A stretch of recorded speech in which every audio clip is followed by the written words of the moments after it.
A very good morning to all of you. In today's lecture, we will discuss about the fiscal policy and economic development. Means fiscal policy or what is the great importance of the fiscal policy to promote economic development of underdeveloped countries or the developing countries like India. So, by way of proper fiscal policy, the government of an underdeveloped country may act as an investor, as a depositor, as a stabilizer, or as an income redistributor, right? So the main objective of any fiscal policy or the fiscal policy like in India is number one, here you can see is the capital formation. You know, capital formation plays a key role, always a key role in the economic development of the country, right? So what is basically the capital formation?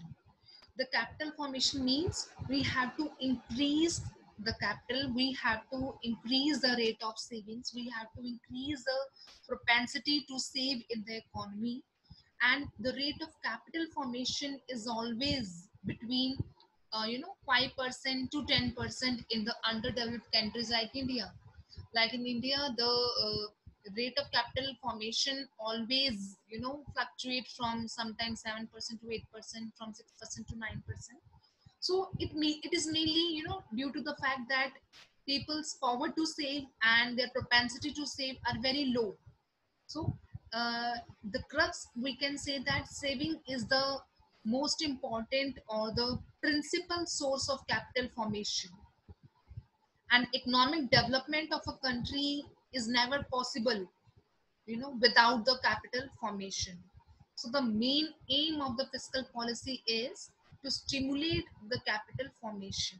Okay, so fiscal policy is of great importance to the underdeveloped countries in view of the problem of the capital formation, and we have to increase the rate of capital formation in our country, which is very essential, and government cannot afford to remain indifferent in this respect.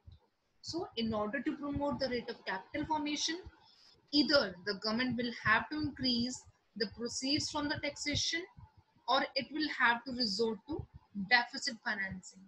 And the government of India has been making use of both of these fiscal measures, and every year you can see the rate of taxes change and the deficit financing change, the rate of savings being changed due to the effect of the rate of taxes also. So it is all being done for the to improve the rate of capital formation. And the next is what's the role of fiscal policy in the economic development? You can see is increase in national income. And economic development increase means increase in the national income, which is very low in the underdeveloped countries like India. And the objective of the fiscal policy in our country is to increase the national income, right? So fiscal policy can prove very helpful in this objective in many ways, like or you can say, for example, to effect such changes in the taxation system which will promote the savings and investment. The government may change its public expenditure criteria so as to increase the national income. The government may change its public debt policy so as to increase the national income, and the government may boost the public expenditure. Government may boost the government industries or the basic industry to move, so that employment can be raised, and in this case, the national income would be raised. So, national income, national expenditure, national revenue, these are the synonyms. Whatever we can say, if there is expenditure of the government, the same is the national income, right? So every time the government always prove itself with an increase in public investment, there is an increase in national income on the one hand, and encouragement to the private investment on the other hand. So as such, the possibility of increase in national income increases always, right? So the next here you can see the proper allocation of resources. To attain this objective of the economic development, proper allocation of the resources are must. If the resources are not being utilized properly by the public and private sector, then economic development will never be possible or it cannot be achieved. because in every country and everyone knows that there are always a shortage of resources, right? So economic development requires that resources should be utilized in an optimum manner so that there will be an increase in the rate of economic growth. So industries necessary for economic development may not attract sufficient investment because of low rate of profit. So, but on the other hand, rate of profit may be high in industries producing luxuries and non-essential goods. So, by an appropriate fiscal policy, what can be done that investment in these industries, incidental to economic development, can be encouraged by granting them with the subsidies or by exempting them from taxes. So in this way, we can utilize the allocation of resources, right? So in the third, you can see the minimization of inequalities between income and wealth. We have already discussed this point very much. So again, we can discuss that it is equally, important or essential or necessary that inequalities of wealth and income should be reduced to the minimum. Otherwise, what will happen? The economic development will not be in conjunction with the social justice, right? So, the objective of fiscal policy in the underdeveloped countries is to remove the inequalities between for the distribution of income and wealth. So, it may not happen, or it's not happening in India only. The inequality in income and wealth is always there in the developed countries also, right?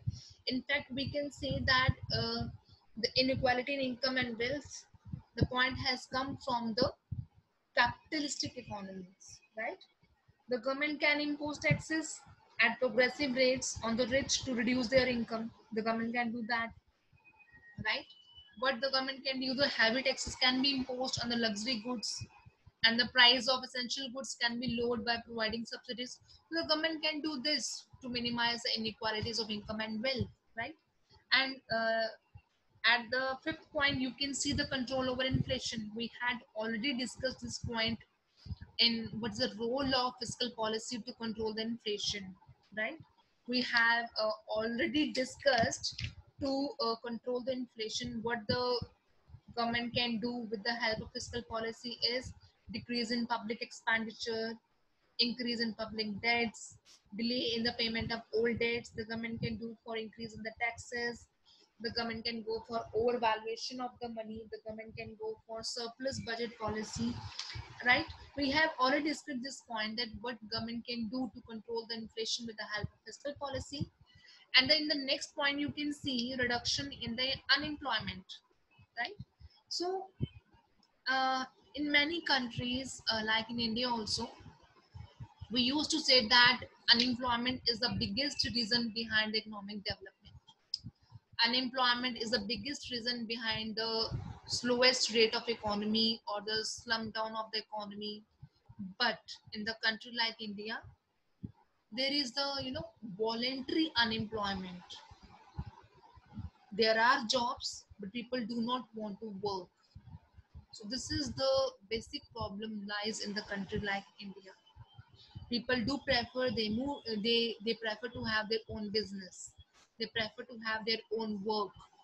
So they this kind of unemployment which is created by the people or the professional, which they adopt that they can do better by their own work. So this kind of unemployment is called as voluntary unemployment, which is basically lies in the country like India. So every time the government always takes steps to remove the unemployment and to generate the more and more employment opportunities for the country. So in order to achieve the full employment, underdeveloped countries endeavor to remove two types of unemployment, cyclical unemployment and disguised unemployment, right? And the next point is to correct deficit in BOP.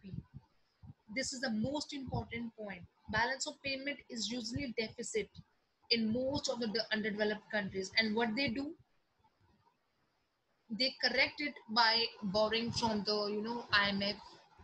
uh, they fill their gap by taking loan, by taking money from the IMF, because their imports are a little bit or quite high. from their exports. So in order to accelerate the rate of economic growth, it is very much necessary, to increase the exports. So here again, the fiscal policy plays an important role. Government restrict the import of those goods whose exports, you know, can also be encouraged, right? Subsidies may be granted to increase the production of export goods. Import of luxury and non-essential goods may be subjected to heavy import duty. Fiscal policy can be used to encourage import substitutions. Thus, deficit in the BOP is largely, corrected by encouraging the exports and discouraging the imports with the help of the suitable fiscal policy, right? So here we have discussed about the fiscal policy and the economic development of the country. So that's all for the today's lecture. Thank you. Thank you so much.